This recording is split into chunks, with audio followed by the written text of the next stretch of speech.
Good day, USA. Welcome to Flag Stewards.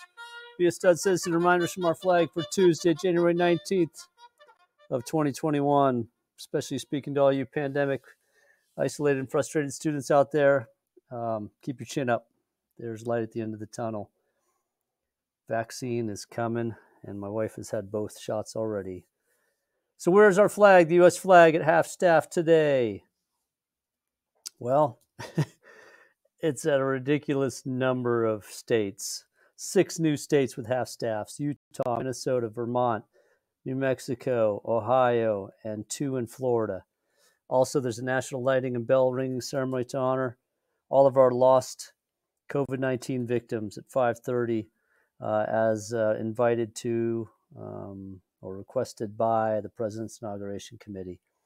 So basically, click on the link below and get all the details for those honorees, who we're honoring, and why your flag at your school in those states should be at half-staff. All right, today's historical reminder from our flag recalls the birth and life of the father of modern detective story.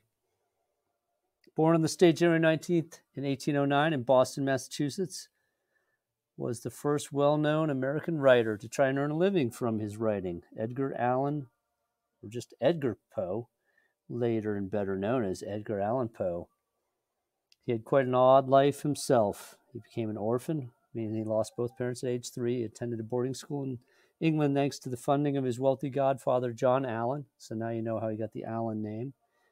And he went on to and dropped out of the University of Virginia because of gambling debts, and enlisted in the Army under a false name, gained an appointment to the U.S. Military Academy, better known as West Point, only to be kicked out for breaking rules, and finally, at the age of 21, focusing his life and career on writing.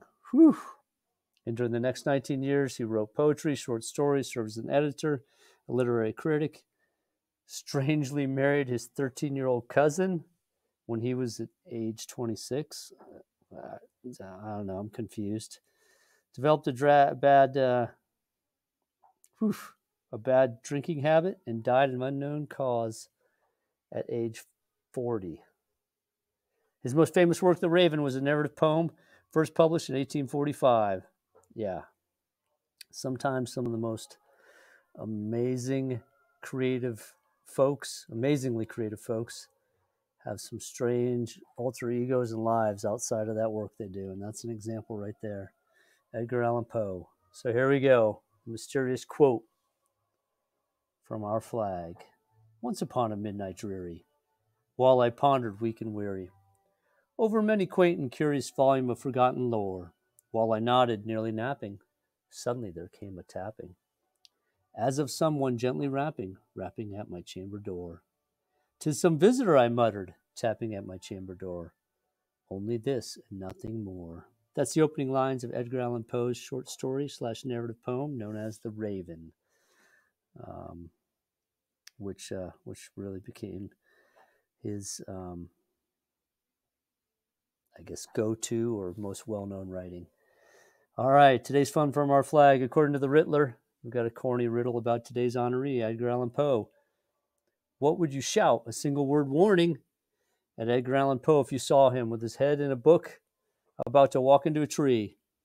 You only have time to warn him with one word, so it would be Poe, a tree. Ha ha ha, get it? Poetry. All right, yeah, all right, it's goofy but funny. And now it's time to recite the Pledge of Allegiance. Students across America, at school or at home, perhaps inspired by the troubled life and creative writer's legacy of Edgar Allan Poe, let's unite and recite the pledge. I pledge allegiance to the flag of the United States of America and to the republic for which it stands, one nation under God, indivisible, with liberty and justice for all. See how when you say this every day, it can become a little trivial and mundane, and we will talk about that and fix that soon. Thanks for participating in today's U.S. Flag Tribute. This is Sean Sweeney, a fellow flag steward, telling you to go out and be a stud citizen. That means be good to each other, be an awesome citizen, keep America beautiful, and remember, in God we trust.